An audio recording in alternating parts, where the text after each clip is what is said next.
Bien, tu fais, Billy les Kamalobana et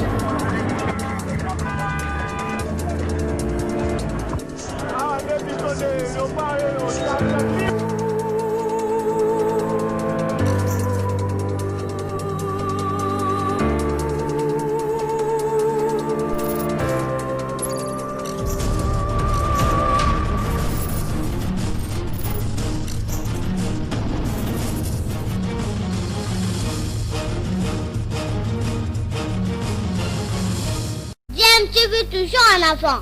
Vous êtes sur DMTV, bonjour ou bonsoir, cela dépend de l'heure à laquelle vous allez nous suivre. Nous sommes heureux en tout cas de vous retrouver en ce moment pour discuter avec vous d'un sujet d'actualité, comme on a eu l'habitude depuis un certain temps, l'analyser, réfléchir ensemble avec vous.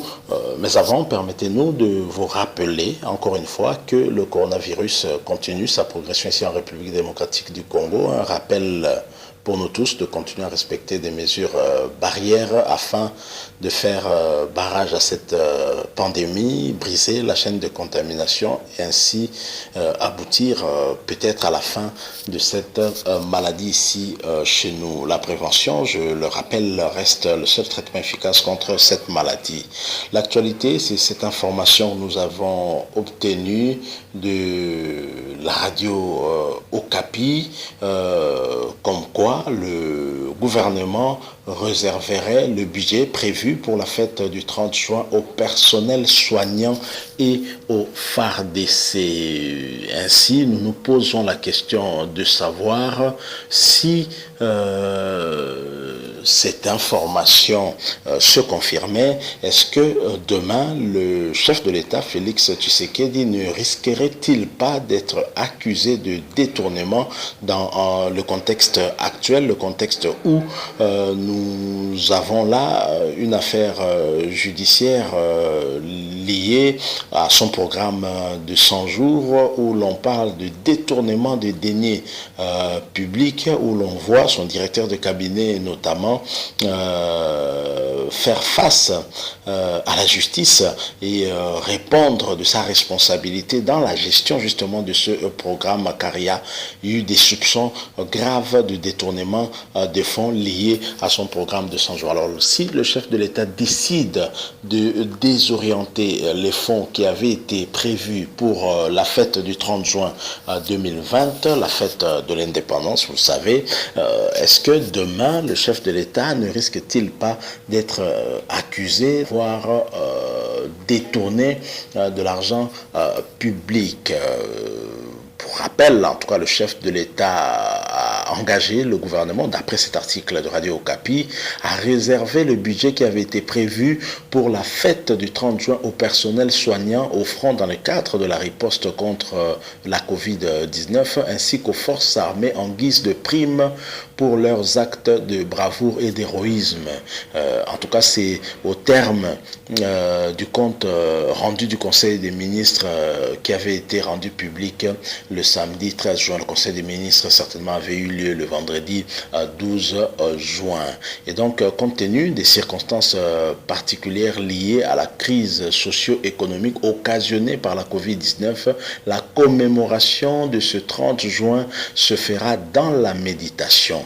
Les ministres sectoriels ont été donc chargés de prendre toutes les dispositions pour exécuter cette décision. Les ministres ont aussi échangé sur l'urgence d'une communication efficace et ordonnée sur la pandémie, y compris dans les langues nationales, et la nécessité pour cela d'y associer les mamans et les églises à cause de leur pondération sociale.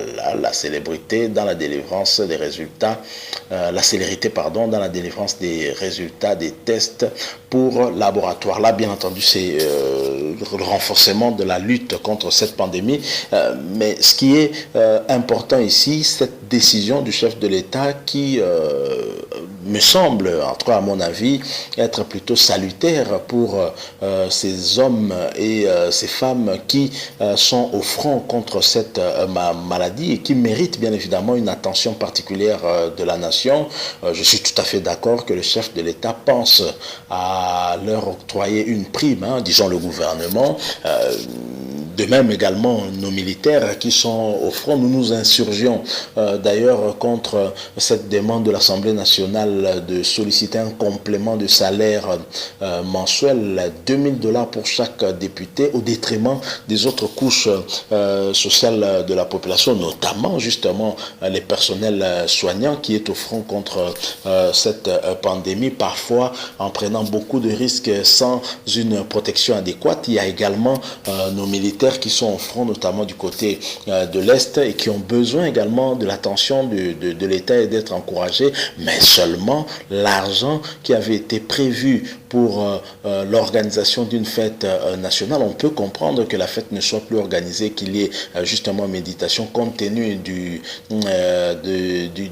contexte actuel. Mais est-ce que demain, les détracteurs du chef de l'État, comme on a eu l'habitude à les voir, notamment ceux du FCC, en l'occurrence, par exemple, le président du Sénat, on a vu comment il a eu à vilipender le chef de l'État au cours de cette interview qui a justement appelé la réaction de Jean-Marc Aboun, qui aujourd'hui lui coûte même sa place de premier vice-président au niveau de l'Assemblée nationale. Est-ce que demain, ce ne serait pas cette décision du chef de l'État ne donnerait pas opportunité à des gens comme le président du Sénat pour l'accuser de détournement?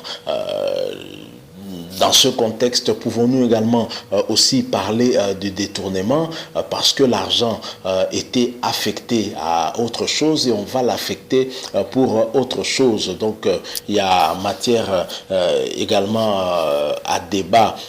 C'est une question, c'est une réflexion que nous lançons compte tenu de cette décision qui a été en tout cas rendue publique lors du compte rendu du dernier conseil des ministres.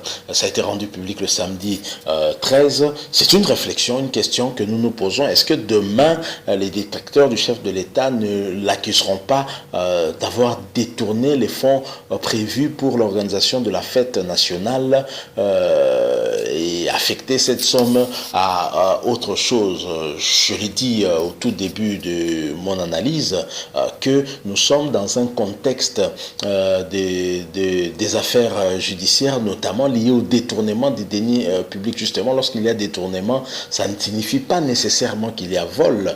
Le détournement, ça peut être tout simplement le fait d'avoir affecté des fonds destinés à tel secteur ou à telle